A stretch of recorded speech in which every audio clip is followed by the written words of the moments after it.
Peuple de Dieu, très chers frères et sœurs en Séti, je reviens vers vous et je vous dis d'entrée de jeu que Dieu vous bénisse, que notre Seigneur et notre Dieu, Papa Guy-Émile Houphouët-Sétikwabo, vous comble de tout ce dont vous avez besoin, mais qui répond à sa volonté. Parce que nous pouvons avoir nos besoins, mais il faudrait que ces besoins correspondent à la volonté de Dieu. En tout cas, je reviens une fois de plus en quelques jours vers vous.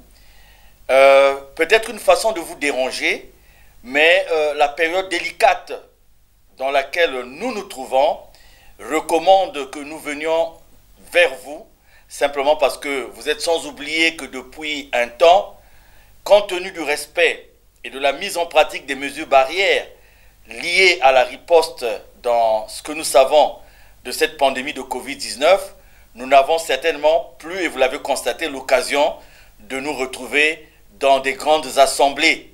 Et donc nous nous retrouvons dans des petites assemblées, et raison pour laquelle nous revenons dans des communications d'ordre général pour porter à votre connaissance certaines informations.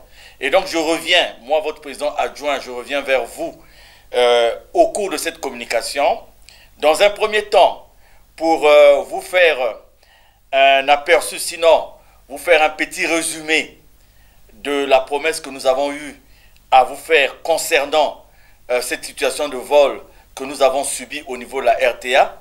Vous comprendrez dans cette première partie, compte tenu du caractère public de la communication que nous faisons, vous allez comprendre que nous allons porter des gants, et en portant des gants, nous comptons sur vous, sur votre compréhension, puisque de toutes les façons, les détails seront donnés lors de cette retrouvaille que nous avons programmée avec les présidents adjoints des sections d'arrondissement du Congo à Dolisie du samedi 17 au dimanche 18, et les présidents adjoints des sections de l'extérieur, de l'Afrique, de l'Europe, des Amériques et des autres continents seront avec nous en visioconférence, puisque la cellule Internet se prépare à ce sujet.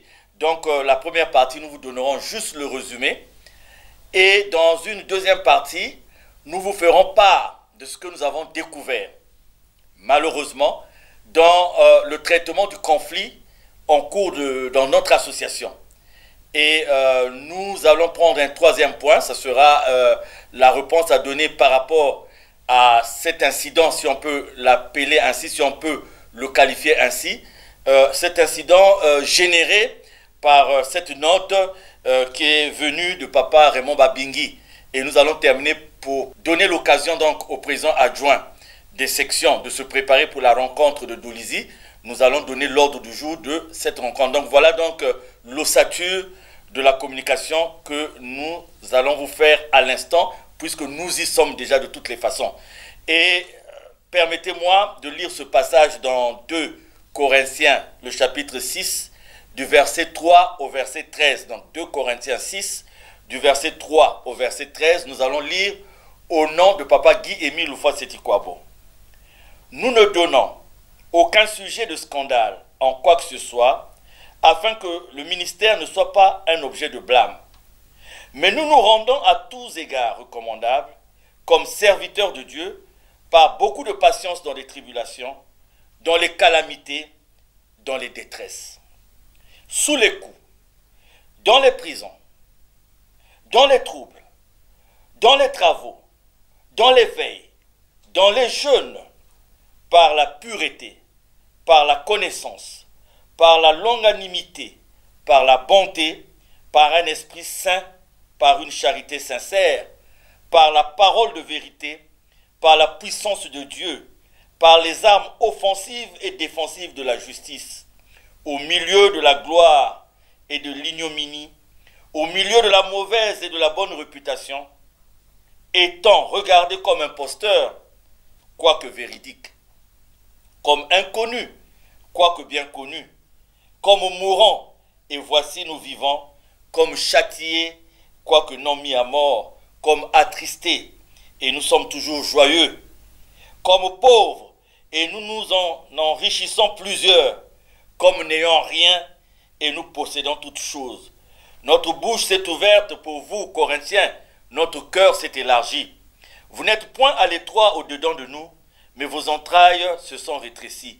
Rendez-nous l'appareil, je vous parle comme à mes enfants, élargissez-vous aussi.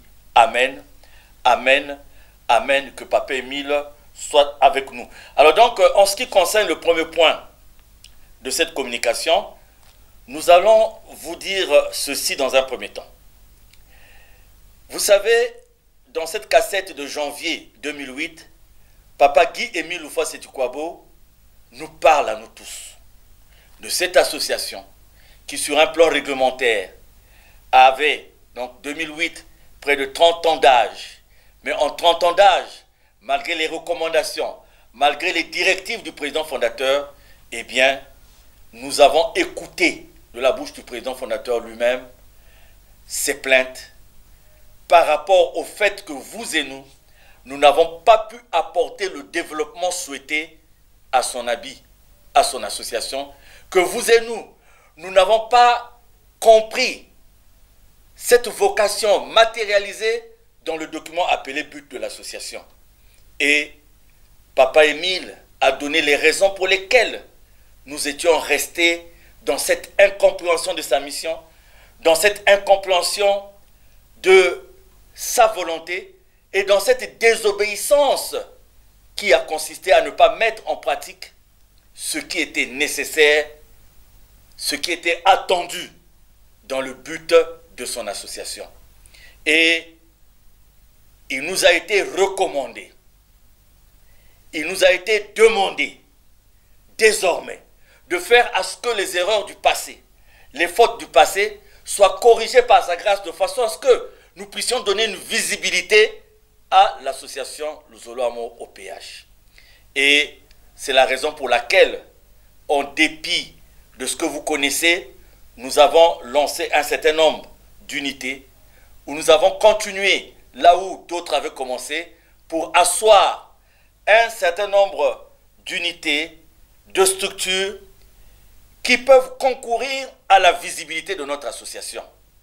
Et parmi ces structures, il y a évidemment la RTOPH, dont la radio avait déjà lancé le signal à une époque donnée. La télévision est venue également avec son signal. Et la radio et la télévision se sont retrouvées sur un même site à Mongokamba. Et nous avons complété avec l'Internet pour avoir aujourd'hui RTOPH Média.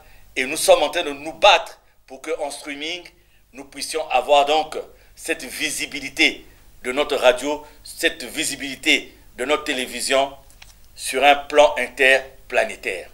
Et donc, vous savez, dans ce cheminement, il y a eu des recommandations. Il y a un côté pour lequel vous et nous allons tomber d'accord, c'est ce côté social de Papa Émile. Ce côté social de Guy-Émile Houphouët-Sétiquabo. On était libre sur ces recommandations aussi, en lançant la radio, en lançant la télévision, de prendre des personnes qui étaient déjà aguerries dans le fonctionnement d'une radio ou d'une télévision. Nous étions libres de le faire, mais Papa Émile nous a dit, il y a nos enfants de la Pépangelle Séti, il y a des frères, parce que son souhait, c'est qu'à un moment donné, que nos frères, nos sœurs qui partent à la retraite trouvent du travail dans l'association, que nos jeunes qui cherchent du travail trouvent du travail dans l'association par la multiplication des structures qui peuvent générer de l'emploi.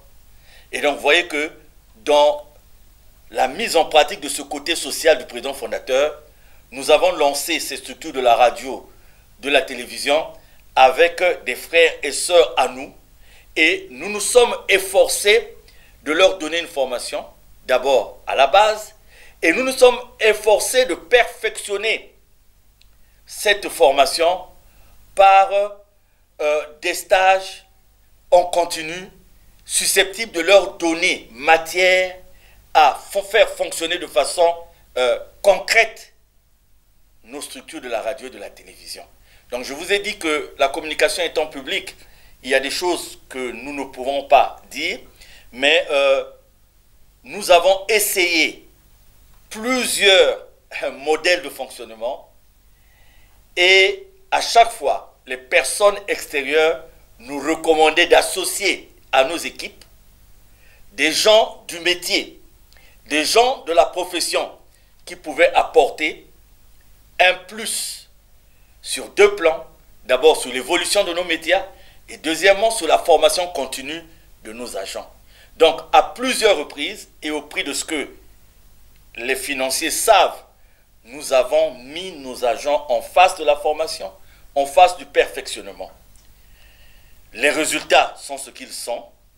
Et vous savez, pour réussir dans le fonctionnement de nos unités de production, dans le fonctionnement de nos structures, RTOPH, centre médico-social, il faut une dose de professionnalisme.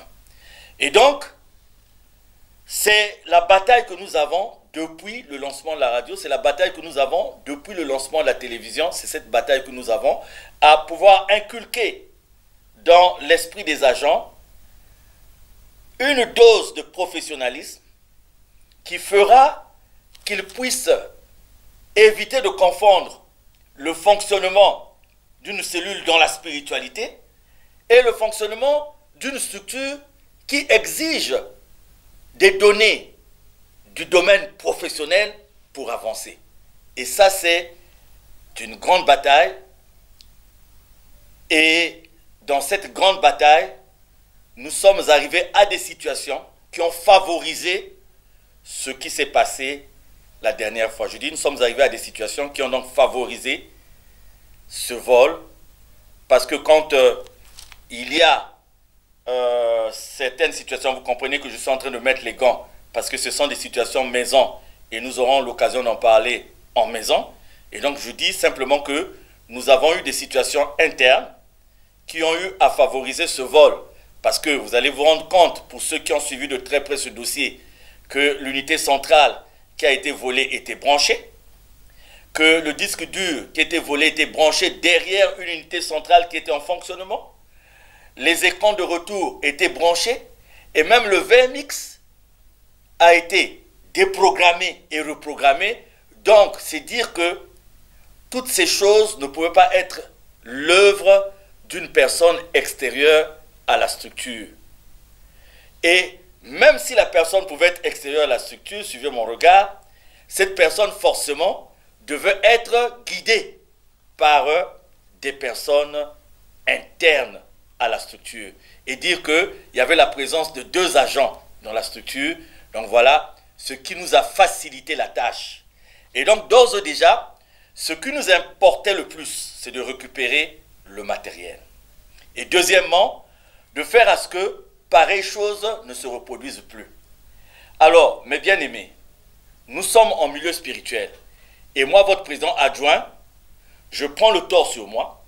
J'assume ce qui s'est passé parce que simplement, si vous avez ce retard dans la restitution de l'enquête, c'est parce que je n'ai pas voulu traiter cette affaire comme on l'aurait traité dans un milieu mondain.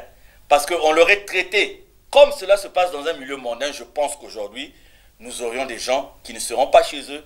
Nous aurions des gens qui seront dans des milieux où ils doivent répondre de tels actes. Eh bien, vous allez encore dire que votre président adjoint est complaisant. Vous allez encore dire que votre président adjoint est ceci et cela. Nous prions. Nous nous référons au propriétaire de toutes choses. Nous nous référons à Dieu. Nous nous référons à Papa Guémy Loufa Setkouabo. Donc, à partir de cet instant, l'association n'étant pas à nous, devant chaque situation, qu'est-ce que nous faisons? Nous nous référons à lui. Je ne crois pas aux rêves, je ne crois pas aux visions, mais j'ai dû me rendre compte au moment le plus poussé de cette enquête. Donc j'ai fini de prendre mon déjeuner et je suis assis. Je regarde la télé, je me laisse emporter par une petite sieste. Je dis, je ne crois pas aux rêves, je ne crois pas aux visions, mais j'ai gardé l'image de ce que j'ai vu ce jour-là. Et qu'est-ce que je vois? Je suis devant une BJ de la police et je suis en train de prendre des agents de la radio, de la télé, je suis en train de les mettre dans la BJ pour les remettre aux policiers. Et avant que le véhicule ne démarre, j'entends les frères en train de crier, « Président, il y a un tel qui ne respire plus, il y a un tel qui ne respire plus. » Et quand nous allons vers le véhicule, nous nous rendons compte que parmi les gens que nous avions mis dans le véhicule, il y a un qui avait perdu la vie. Et je sursaute, je me réveille, je me rends compte que c'était un rêve, que je m'étais endormi et ce rêve arrive au moment où je m'apprêtais à prendre des décisions très importantes par rapport à cette affaire de la RTOPH. Et je me suis mis en prière. Et ce que je peux vous dire, mes bien-aimés, que pour cette affaire de la RTOPH, nous sommes dans le processus de récupérer ce qui a été volé. Un. Deuxièmement, nous avons cerné le problème et il nous reviendra à nous tous, parce que il s'agit des associés, il s'agit de vous tous, il nous reviendra à nous tous, à Dolisie, du 17 au 18, pour les présidents adjoints des sections, d'avoir la quintessence, j'aime bien ce mot depuis 4 ans, c'est un mot que j'aime garder dans mon vocabulaire. Nous allons donner par écrit ce qui s'est passé et j'ai des propositions à faire parce que je crois que cette situation de vol nous permet maintenant de prendre des mesures drastiques pour nos médias, pour que nous puissions ne plus rencontrer ce genre de tâtonnement. Donc j'ai dit que ma communication était publique. Je peux rassurer les frères et sœurs que nous avons la clarté sur ce qui s'est passé.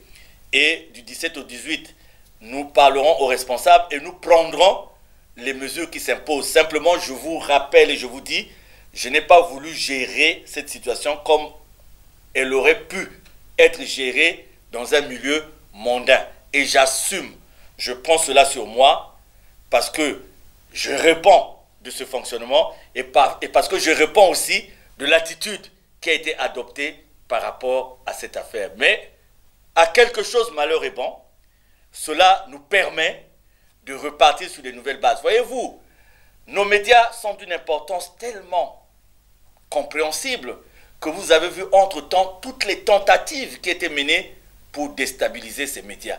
Mais nous devons nous comporter comme ceux qui prient. Vous avez vu, j'ai commencé cette communication par un passage biblique. Donc voilà ce que je peux vous dire. Dans mon poste, j'ai parlé donc des conclusions. Eh bien, les conclusions, ils sont. Mais nous sommes écoutés, nous sommes regardés. Notre vœu, c'est que nos médias puissent aller de l'avant. Et par rapport à cela, eh bien, c'est avec des gants que je vous parle au cours de cette communication. Et je les enlèverai, ces gants, dès que nous serons à Dolisie devant les responsables. Alors, le deuxième point de ma communication, mes bien-aimés, c'est concernant toutes ces procédures auxquelles nous sommes confrontés depuis le début de ce conflit. Alors, nous étions encore hier à Brazzaville et aujourd'hui, mes bien-aimés, je peux vous dire, en toute honnêteté, en toute assurance, en toute sincérité, certainement que Dieu lui-même, il sait à quel moment il sonnera la fin de la récréation, parce que c'est de Dieu.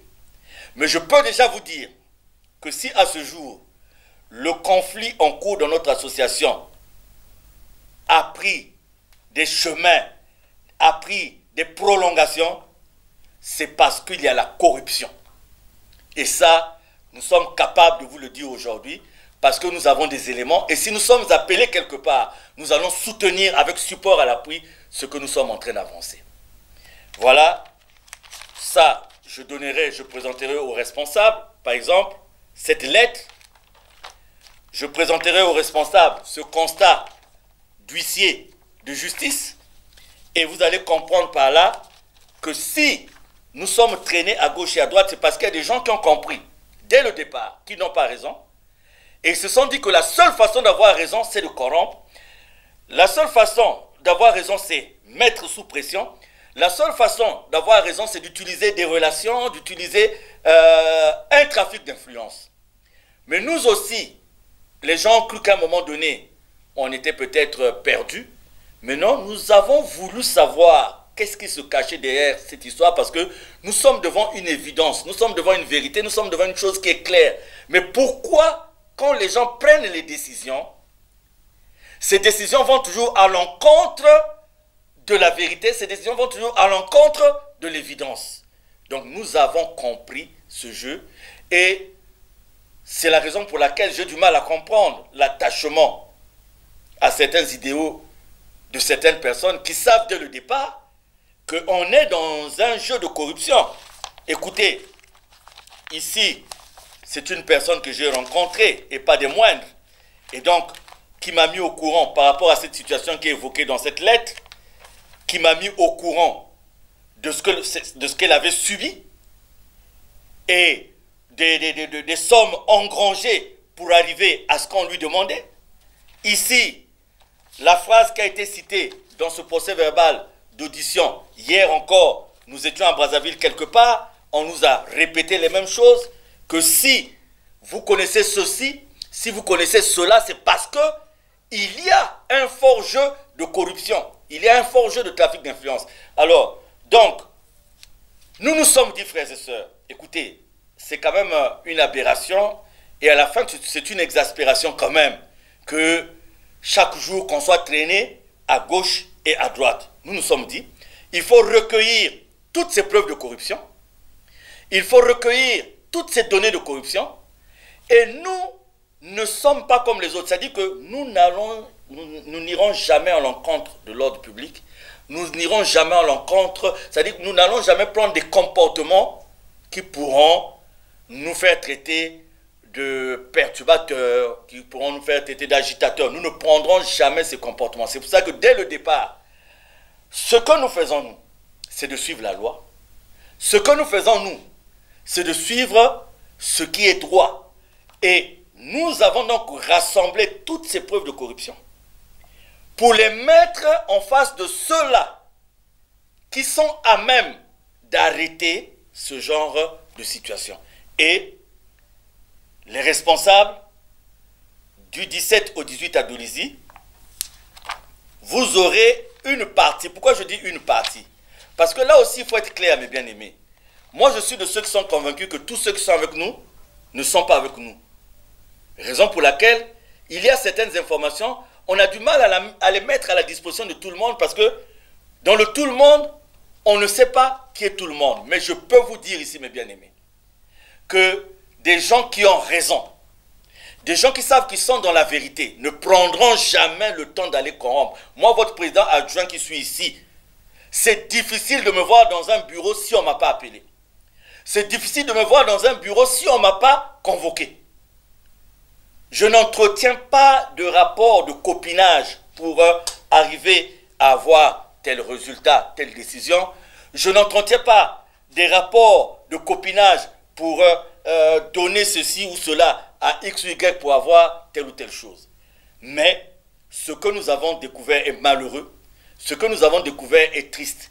Et je dis que nous sommes prêts à répondre de ce que nous sommes en train de dire. Moi, je suis prêt à répondre de ce que je suis en train d'avancer. Parce qu'entre-temps, ce sont des éléments que j'ai déjà eu à mettre à la disposition des personnes habilitées. Je dis que la fin des choses sera sifflée, la fin de la récréation sera sifflée par Dieu lui-même, mais il était normal que je vous mette au courant de ce que les gens font dans les coulisses, de ce que les gens font dans les laboratoires pour essayer de transformer une vérité en mensonge.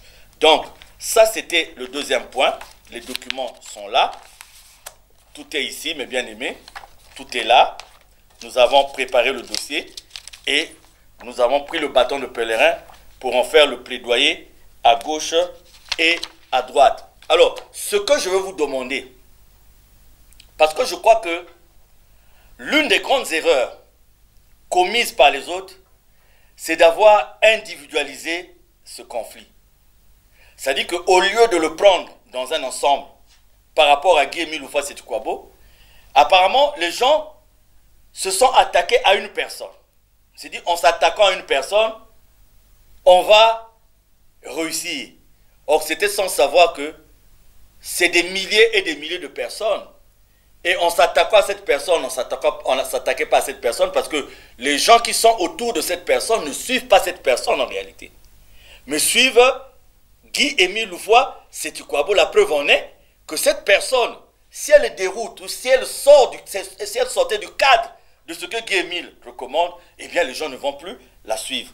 Donc c'est une erreur que les gens ont cru que en portant le combat sur telle personne, en cherchant à le casser, et sur le plan professionnel, et sur le plan familial, et sur le plan même de son intégrité physique, on va arriver à. C'est l'erreur qu'il ne fallait pas commettre, parce que c'est un combat qui est dans le cœur des milliers et des milliers de gens, qui portent en eux la défense de la doctrine de Guy-Émile Houphouët Boigny, qui portent en eux la défense de la mission de Guy-Émile Houphouët-Sétourabo, qui porte en eux la défense de l'association de Guy-Émile Houphouët-Sétourabo. Moi, je pense que pour ceux qui ont un peu la jugeote, je pense que le moment est venu d'arrêter de faire tout ce qui se fait là. Moi, j'ai une expression, et c'est celle que je vais utiliser encore aujourd'hui, c'est le retour au carrefour. Il faut faire un retour au carrefour, parce que, vous savez, il y a des séries que je suis à la télé, il y a des émissions qu'on appelle les enquêtes impossibles, il y a des émissions qu'on appelle Cold Case. Donc, aujourd'hui, j'étais en train de suivre une émission où un monsieur avait commis un crime. Cela faisait 30 ans qu'il avait commis ce crime-là. Et il avait pris le corps, il l'a mis dans un fût, il avait abandonné. Et il a été rattrapé 30 ans après. Donc pendant 30 ans, c'est un monsieur qui vivait, qui se disait que tout était fini, tout. Et voilà que 30 ans après, le crime l'a rattrapé.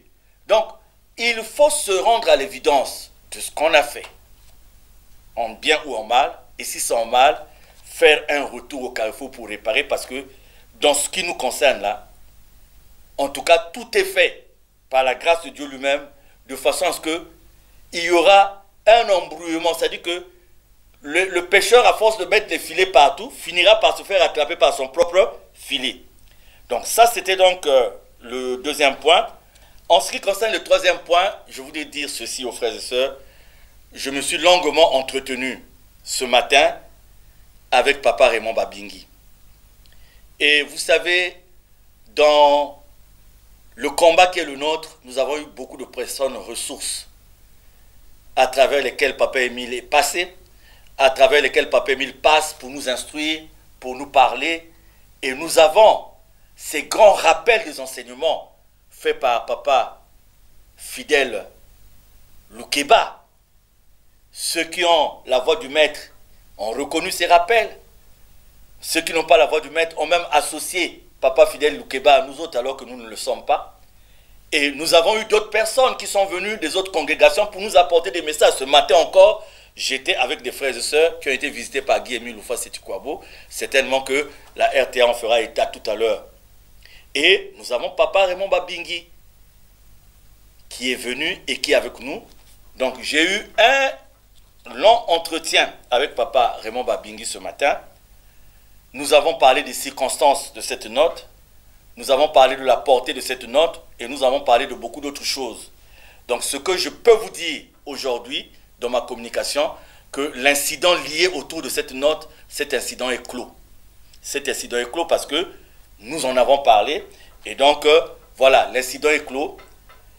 Dans les jours à venir, nous verrons comment faire que pareil incident ne se produise plus. Je vous dis, moi je suis le père de famille. Eh bien aimé, je suis le père de famille. Personne qui, à l'enseignement de Papa Émile, ne viendra nous inculquer ce qui fera que nous puissions agir comme des mondains avec la chair. Nous n'aurons pas à lutter contre la chair. Nous n'aurons pas à lutter contre le sang. Mes bien-aimés, si Papa Émile n'avait pas cet amour en lui, je crois que nous tous là, nous ne devions plus exister. Parce que combien de fois avions-nous été désobéissants vis-à-vis de Papa Émile? Parce que vous allez trouver des gens qui sont prompts à condamner, des gens qui sont prompts à vouloir sanctionner. Mais nous sommes dans une période délicate et ma mission à moi, mes bien-aimés, c'est de faire que nous allions ensemble. Vous savez, le diable ne peut attaquer que ceux qui sont unis pour mener à bien son combat. Et le diable sera là, en train de divertir, en train de distraire. Et si nous n'avons pas le discernement, nous allons nous laisser prendre au jeu du diable et le résultat ne sera pas bon. Mon rôle à moi, c'est de faire, au nom de Papa Guy-Émile Houphouët-Sétourabo, que les faibles, les forts, les ignorants, les intelligents puissent comprendre la mission de Papa Émile afin que les choses puissent aller de l'avant. Donc je vous disais tantôt que cet incident est clos et dans les jours à venir, nous verrons comment asseoir les bases qui feront que nous ne puissions plus revenir à pareille chose. Et enfin, je demande aux sections de s'organiser pour mettre en route leur président adjoint. Donc chaque section verra dans quelle possibilité faire déplacer son président adjoint. Mais je crois que les présidents adjoints auront eux-mêmes la latitude de se déplacer comme moi je le fais, pour que nous nous retrouvions à Dolisie du 17 au 18, dans le cycle respect des mesures barrières, et nous allons regarder en détail toutes ces questions. Donc voilà, mes bien-aimés, la communication que j'avais à vous faire, elle est certainement incomplète, mais vous comprenez que nous sommes en train de faire une communication publique, et certaines choses qui sortent de la maison méritent d'être discutées aussi fraternellement dans la maison. Donc je vous dis merci et je vous recommande une fois de plus d'être dans la prière. Je vous dis que vous ne changerez pas ce qui correspond à la volonté de Dieu lui-même. Et donc, ce qui nous reste à faire actuellement, c'est de chercher à savoir quelle est la volonté de Dieu pour chacune de nos vies. Quelle est la volonté de Dieu pour chacun de nos destins? Le problème est là. Nous vivons dans un monde qui est en mouvement. Vous voyez, aujourd'hui, il y a en parlant de pandémie de Covid-19 au niveau de l'Europe, il y a comme une deuxième vague qui ne dit pas son nom.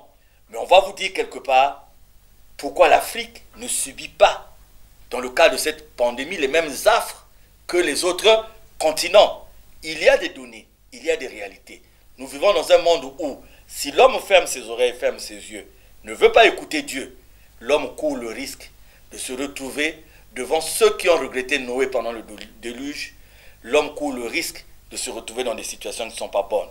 Je commençais par des versets bibliques, je m'en vais terminer aussi par des versets bibliques, et je m'en vais prendre Philippiens, le chapitre 3, du verset 12 au verset 21. Donc Philippiens 3, du verset 12 au verset 21, et nous allons lire au nom de Papa Guy-Émile Loufa-Sétukwabo. Ainsi, mes bien-aimés, ce n'est pas que j'ai déjà remporté le prix ou que j'ai déjà atteint la perfection, mais je cours pour tâcher de le saisir, puisque moi aussi j'ai été saisi par Jésus-Christ. Frères, je ne pense pas l'avoir saisi, mais je fais une chose. Oublions ce qui est en arrière et me portant vers ce qui est en avant. Je cours vers le but pour remporter le prix de la vocation céleste de Dieu en Jésus-Christ.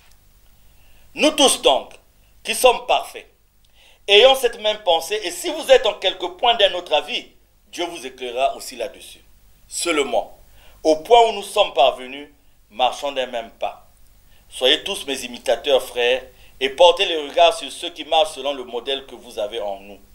Car il en est plusieurs qui marchent en ennemis de la croix de Christ. Je vous en ai souvent parlé, et j'en parle maintenant encore en pleurant. Leur fin sera la perdition. Ils ont pour Dieu leur ventre. Ils mettent leur gloire dans ce qui fait leur honte. Ils ne pensent qu'aux choses de la terre. Mais notre cité à nous est dans les cieux, d'où nous attendons aussi comme sauveur le Seigneur Jésus-Christ, qui transformera le corps de notre humiliation, en le rendant semblable au corps de sa gloire, par le pouvoir qu'il a de s'assujettir toutes choses. Amen, amen, amen, que le Seigneur soit avec nous. Donc voilà mes bien-aimés, merci à vous tous. Gardons cette détermination. Moi, votre président adjoint, je vous rassure de ma détermination. Je n'ai pas un autre combat que celui-là parce que je suis convaincu de ce combat, parce que je sais qu'il est mené, il est dirigé, il est encadré, il est organisé, il est ordonné par lui-même le maître, Guy-Émile Loufa-Sétukwabo. Sinon, frères et sœurs, regardez de vous à nous, matériellement parlant, financièrement parlant, vous savez que nous ne prenons rien de l'association. Que matériellement, financièrement, nous n'avons aucune combine de l'association. Et ça, vous pouvez le vérifier. Sinon, si ça existe, c'est dans les rumeurs.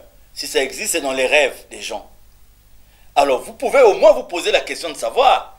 Mais il reste là, malgré les insultes, malgré les humiliations, malgré tout ce qui est dit contre lui, il reste là. Pourquoi? Mais oui, mais parce que nous avons compris qui est Guy-Émile Loufa-Sétukwabo.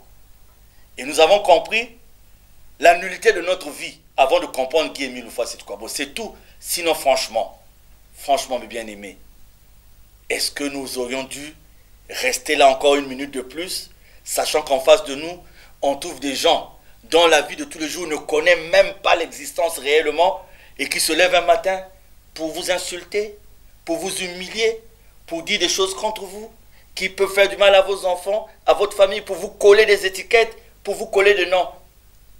Comme disait le frère Georges Miaka, hier au Mont Sinaï, il disait, mais voyez, cette dame qui n'a pas hésité à monter son derrière à Guy-Émile Houphouët-Boigny. Les gens ont pris l'huile pour mettre sur la bouche de Guy-Émile Houphouët-Boigny. Mais ce sont les mêmes. Ce sont les mêmes. Regardez Jésus, qu'est-ce qu'on en a fait? Nous ne devons regretter que si nous subissons à cause de nos fautes. Que si nous subissons à cause de ce que nous avons fait de mauvais par rapport à Dieu. Mais si, nul n'est juste, c'est vrai, dans notre effort d'être en intimité avec Dieu, eh bien nous sommes en face de ça, vous savez que si ça n'enlève rien de ce que nous sommes, alors il faut tout remettre entre les mains de Dieu. Soyez victorieux dans toutes les batailles qui seront les vôtres. Dans votre famille, beaucoup sont devenus des sorciers parce qu'ils ont découvert la lumière.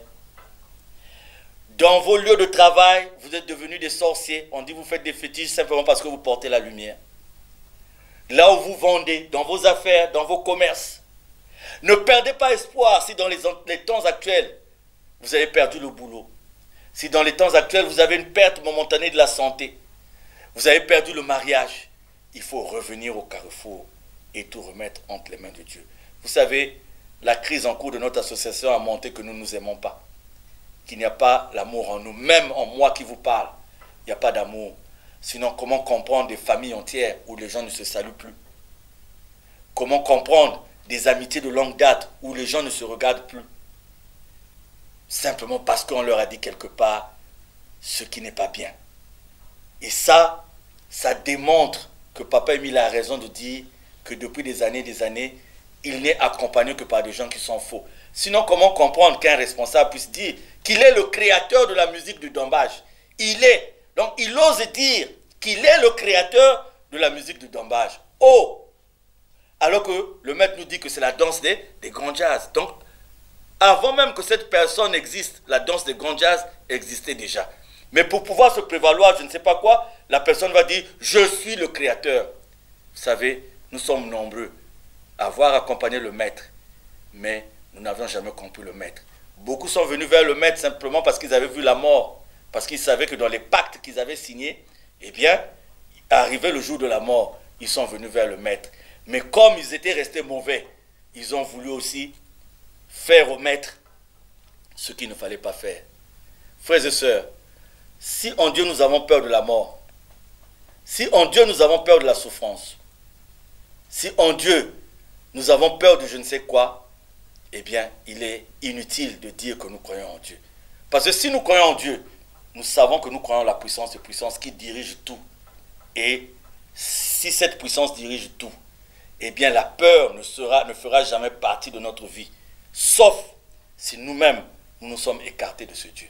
Que Dieu vous bénisse. À très bientôt.